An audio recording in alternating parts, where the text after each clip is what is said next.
It's R&R in the morning. We're going to add another one because 2 R's ain't enough on a Thursday.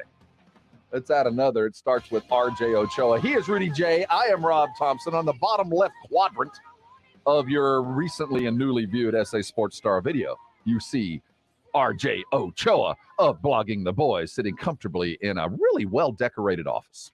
Welcome on, RJ. Good to see you. Thanks a lot, guys. Shout out to Paramore, who wrote this song before Olivia Rodrigo stole it. Wow. I mean, you know, I like Olivia, but her initials are backwards, so I have to attack her. That's just kind of the rule for me, as far as I see them. How's your Spider-Man costume? Do you still have it on underneath? You know, not enough people, I thought, complimented me on that. That was a bold move. You didn't get enough love. Not a flattering thing to wear. It is a form-fitting garment, yes. You want to know what the most difficult thing was? I don't think either of you can guess. There is the urination factor. Going to use your restroom. No, it was my hands. You know, hey, take a picture. You know, you're trying to take pictures. Like, well, my hand, my finger doesn't work on the phone. You know so Spidey hands don't work on a phone? No, I mean, it's like I wouldn't say it was a satin suit. If it was, I would definitely still have it on. But I mean, it was like some sort of elastic Under Armour-y type thing. But it was difficult to. And then we walked. You know, we were walking the dog and stuff while doing everything. And he went to the restroom, so I had to get the bag. You know, whatever. I had the hardest time. It took like 5 minutes of like trying to open the bag. Yeah, I know what you're talking about. I appreciate that you were staying in character. Really, if I take the gloves off, they'll know I'm not Spider-Man. Yeah. Well, no, it was one piece. Oh, it does. Oh, it was.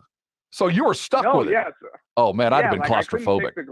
I'd had to cut them off. I couldn't have did it. No, I couldn't have done that. But impressive costume nonetheless. Y'all are awfully cute walking around for your first Halloween. That was cool. Happy for y'all. Let me ask you something. Well, no, let me read you a quote, RJ, and you give me your thoughts. Let's be clear. I'm not upset the Cowboys didn't land Cooks. For the money, we could have kept Coop. What I'm saying is we should have done something. Every other team in contention for the Super Bowl made a move to better their teams. End of quote.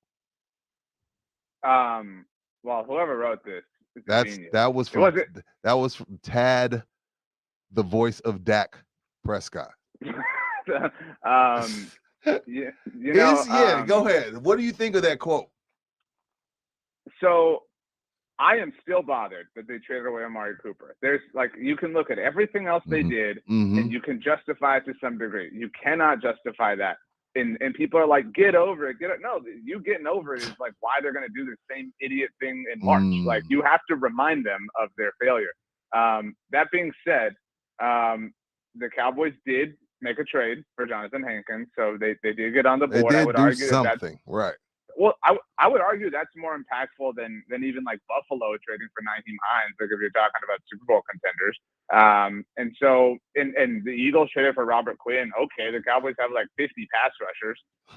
And so I cannot believe, I was talking to Pledge about this before I came on. I'm fine. I don't think they had to trade for Brandon Cooks. I don't think they had to eat that $18 million in salary.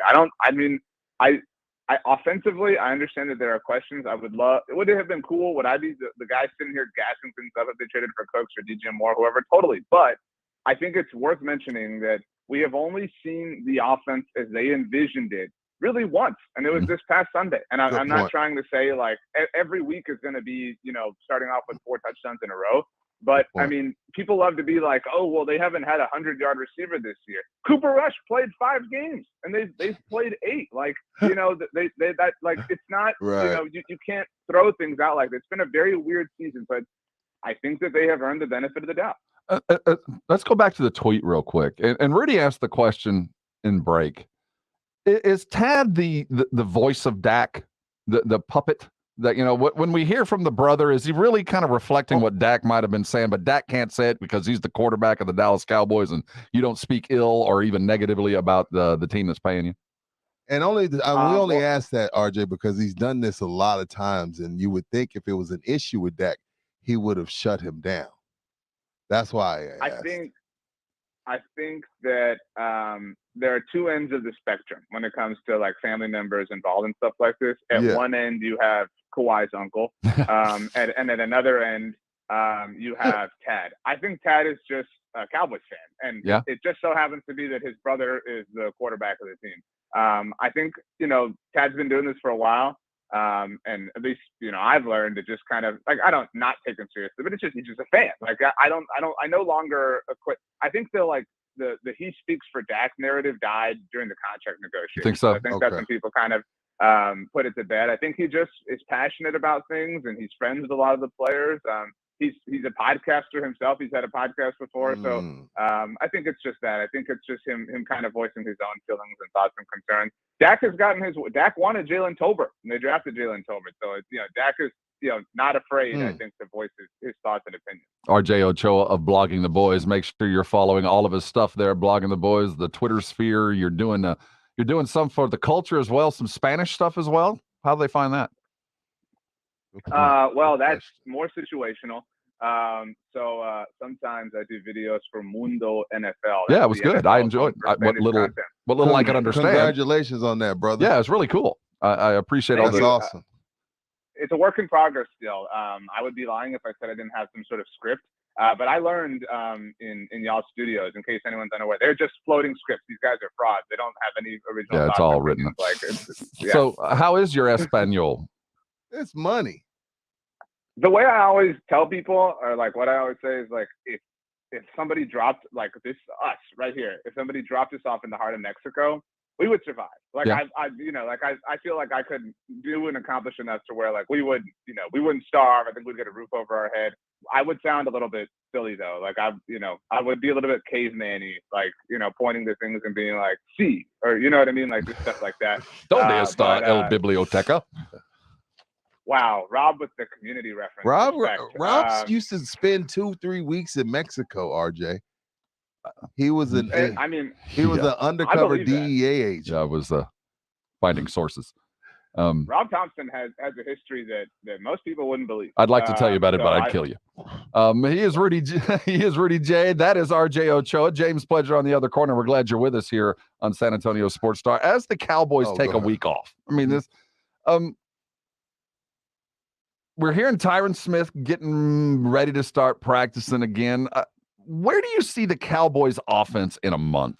You brought up something really that I don't think a lot of people have considered. We really haven't seen this Cowboys offense but for one game, and it looked pretty good. Is there reason to think that there will be continued improvement, that the game will start to look a little bit like last year? Yeah, I mean, maybe not the number one offense in the NFL, right? Like, I think that's a little bit too lofty, but I mean, by all measures, they have a top 10 quarterback. If you're being really stingy, they have one of the better offensive lines in the NFL. They have one of the better running backs in the NFL. Zeke Elliott is also on the team. Who? I mean, like they. Who? What's his name? Who? Really? Go ahead, RJ. We don't have enough time. I really want to argue with you about that, but go ahead. So, I mean, they're trending in the right direction. And that was why I began to feel optimistic a few weeks ago. Football Outsiders, I mentioned their DVOA metric a lot. 2 weeks ago, I had the Cowboys as the 14th ranked offense. After last week, they were 15th. They technically did regress after last week, but this week they're 12th. And you can't go from 15th to first, right? Like in 1 week, that's just not the way math works. But I mean, name an offense in the NFC that you would take over them. Maybe Philly, maybe Minnesota. I would take with the addition of McCaffrey. I would take San Fran over them, and Debo. Okay, so, I would. So we're up to 3. I mean, I would take. You wouldn't take Minnesota over them offense. Yeah, that's 3. Oh, okay. I would say Philly too. Yeah. So like you're talking about, you got the. What about Seattle? Nah, the Cowboys offense is better. Seattle. In what way? Better running game. They got better receivers. They got better receivers. I want to say Geno right now, today, not history class. Geno's better than Dak right now. I think the numbers bear that out. I'm with you. What? Go ahead, RJ. I would disagree.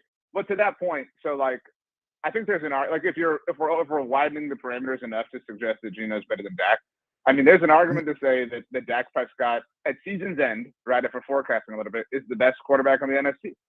Oh, Like is there not a path to that? Like who who's contenders right now? Like Jalen Hurts is playing incredibly well. Kirk Cousins, if we're playing the Minnesota game, is Jimmy Garoppolo a better quarterback than Dak Prescott? I mean, who? Like Tom Brady is washed. Aaron Rodgers is washed. Like that's the world. You know what? I think by default, RJ might be right. RJ, he's not better than Jalen Hurts. I think what he's talking about is the numbers. Numbers might bear out that Dak throws for more numbers, more touchdowns, yada yada. He said he's the best quarterback in the NFC. That's not true. No, but like, I'm saying if we're forecasting, like over the set, because like we're saying, like this. Oh, forecasting. Okay, got you. Yeah, like this Cowboys offense is on step 2, right, where everyone else is on step 9 right now. And so, like, they're catching up. And so I think when you, like, if at Christmas Eve, like, I think it's possible that we're making an argument that Dak Prescott's playing like the best quarterback in the conference. Part of that is the conference is so down, but part of it is Dak is that great. And I do think that people kind of, like, forgot that he existed. And the same phenomenon happens all the time. Like, over the offseason, it's like, oh, the Chargers traded for Khalil Mack. Oh, the Broncos traded for Russell Wilson. Oh, the Raiders traded for Devontae Adams. Right. Patrick Mahomes is this. And I'm not saying Dak is Mahomes, but like what people have gotten so caught up in the new, they have forgotten that Dak Prescott exists. Mm-hmm. But I mean, I think, but let's go back to what you said at the beginning of the segment. You said, well, he's only played one game. You said there was no 100-yard receivers. You said, well, Dak's only played one game. So that has to go in the same realm when you're talking about him being the best. Like, how can you say that when he's played the Bears defense? That's it. Well, I mean, part of it is based on history, and you're right. Like, Gino's playing incredibly well, like, and he's playing incredibly efficiently. But like, if you gotta stake your life on it, maybe not your life, just your mortgage. Yeah, okay. Right? Like, just, go ahead. Let's just the mortgage. I don't want to threaten your life. The mortgage. Let's do the mortgage. You got to put your mortgage on Dak or Gino the rest of the year. Who are you putting it on? And like, consider the circumstances around them, like the teams around them. Like, I'm not gonna be Stephen A. I'm not gonna be Keyshawn Johnson. I'm gonna be real. Yeah. I don't like to lie. If you put my mortgage on it, I would go with Dak. I think we all would. I would go with Dak. I'm not gonna sit here and lie about that. But that's not a hard choice to me, though. No, and like some of this is based on history and precedent and things like that. But that's why, like, it's fair, I think, to give them that benefit of the doubt. Aside from how they played the season, aside from the defense, that's why, like, not trading for Brandon Cooks is not a big deal to me. But with Lockett, DK Metcalf, who's the rookie running back that's going K9, nuts? man. Kenneth Walker the third. Kenneth Walker. If Dak had to go into Seattle today, you putting your mortgage on that?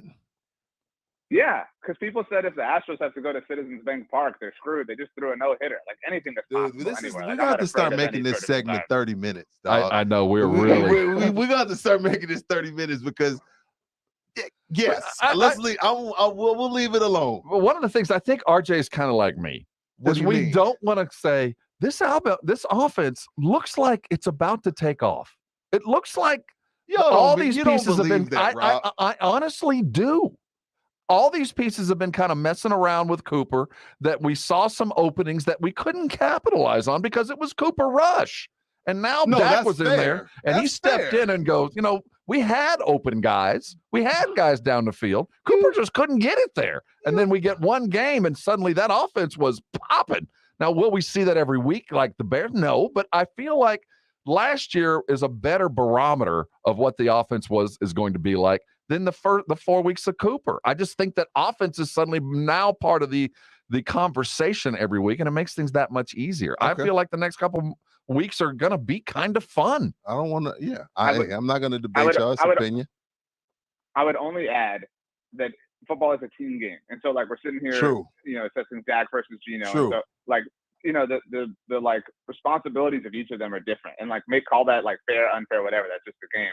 Like, Seattle's defense is terrible, right? Like Gino has to go be the guy who you bet your mortage on every week. They do give up like 50 sometimes. Right. He does have to put up 52 to win sometimes. And so, like, even like you both can see a path. Like, that's something I like to say. Like, we can see a path where Dak is the best quarterback, playing like the best quarterback in the conference. And if that's true, he's got the best defense in the conference by far. Not even like, the close. Overall that's what I'm saying. Like, so if you have even if Dak is second to Gino, right? Like, even if he's third, Gino and Hurts, Like you are cooking with some extreme gas, and that's why like, oh man, they didn't trade for Brandon Cooks. Like, dude, I mean, they're really good, and like they're really good in this world, and like, oh man, well they're only really good because the NFL sucks this year. Okay, cool. Like in this world, gravity is not 9.81 meters per second squared, but whatever gravity is, they're defying it, and they deserve a lot now of credit. you lost. Wow, Rain I Man. went to public school. That was dog. pretty good. I went to public school, but you know what? On all kidding aside, great take. It was because it's like it's a team game, and if I got the best defense and my quarterback's just okay, even at worst just okay, I still like my chances. I think that's a great take. And great take. At worst, he's the 5th best quarterback. Like we would all take him over Kyler, Stafford. Like look at you mentioned the Niners. Yeah, I would. That is one of the worst quarterbacks in the conference. Who? But they find a way. Jimmy G? James Garoppolo. That's correct. He called the man James. Let's get out of here. the formula for gravity, by the way, is F force equals gravitational constant multiplied by mass object 1 times mass object 2 divided by the distance between the centers of the masses. We'll call that R squared. And when you want to get to gravity, that's where we land. No, hey, what are we? If it's 3 R's, what is that? We are no, because it's not late. squared. So what is it? R cubed. R cubed. That's what this segment is. R cubed is out of time. RJ Ochoa, as Later, always, brother. a great pleasure.